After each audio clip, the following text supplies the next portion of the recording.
friends, Rebecca here, the dragon librarian from Farmington Community Library, and I've got a bunch of baby dragons here with me today, and I think they're all sticking to me like this because they can tell how excited I am. And the reason I'm excited is because summer reading has officially started. Woohoo!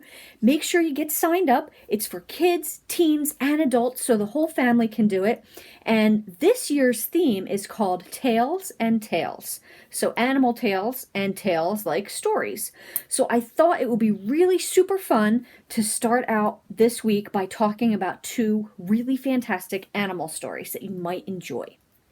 So the very first one is called The Ellie McDoodle Diaries, Best Friends Forever.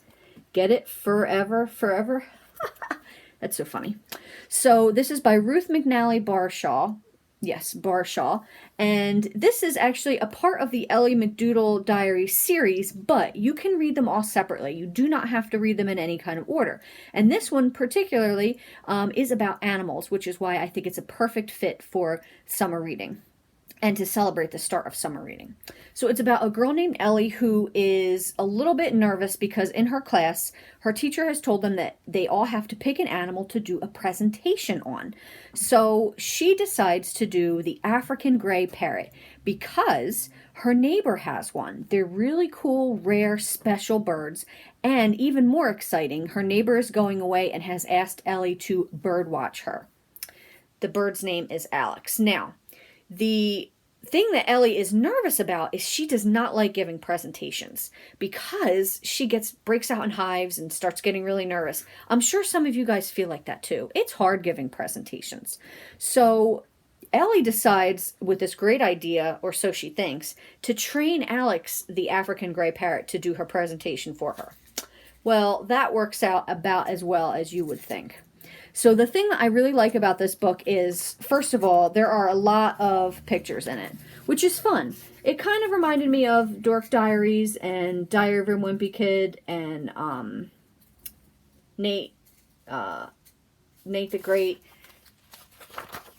Lots of really interesting, cool pictures. But the other really thing that I loved about it is that it's funny. This is a really hilarious book. The hijinks and shenanigans that Ellie gets up to are just so much fun to read. And there's also a lot of animal information in here as well, which is another really cool thing. A lot of really interesting animal tidbits and animal jokes, which I will share one right here. What's a shark's favorite game? Swallow the leader. Super hilarious. So this is a super fun book. Like I said, you don't have to read this book if you don't have to read the rest of the series to love this book. You can read it by itself. It's super fun. Lots of good stuff. Ellie McDoodle Diaries, Best Friends Forever. Now, the next one I'm really excited to talk to you about because this is actually going to be, I'm pretty sure, one of my favorite books of the year. And it's called When You Trap a Tiger by Keller. And it actually won the Newbery Award Prize as well because it's just an absolutely fantastic book. First of all, that cover is gorgeous and it's very relevant to the story. So this story is about a girl named Lily and her family, and her mom and her sister specifically, and they're going to live with her grandmother, their halmoni, which is what the Korean word for grandmother. So they're going to visit her halmoni because there might be something going on there. She might be a little bit sick, which you'll find out more about that as you read. So, but as they are going there, Lily starts seeing this weird thing. She starts seeing this tiger appear. This tiger that is straight out of one of her halmoni's folklore stories. So the tiger actually makes a deal with her because apparently halmoni has stolen something from the tiger and the tiger wants it back. So she makes a deal that she will help Lily's halmoni get better if she takes back what was stolen, which happens to be stories. So this book has a lot of magical realism in it. It's set in the real world, but there's some fantastical elements to it as well. It's absolutely phenomenal. It's a beautiful family story about Lily, her mother, sister, and her grandmother, but it's also a beautiful story about culture and heritage and just loving where you came from, and I absolutely adored it. The writing is fantastic. This is definitely one of the best books I've read so far this year across the whole wide variety of genres that I read. So And it's perfect for this time of year as well because the tiger, and it fits in with a summer reading theme. So I highly, highly, highly recommend it. In fact, I want to read you the first couple paragraphs and hope it will hook you like it hooked me. I can turn invisible. It's a superpower, or at least a secret power, but it's not like in the movies, and I'm not a superhero, so don't start thinking that. Heroes are the stars who save the day. I just disappear. See, I didn't know at first that I had this magic. I just knew that teachers forgot my name, and kids didn't ask me to play. And one time, at the end of 4th grade, a boy in my class frowned at me and said, "Where did you come from? I don't think I've ever seen you before." I used to hate being invisible, but now I understand.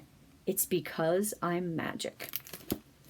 So you'll have to read more to find out about Lily and the tiger and every other exciting, important thing.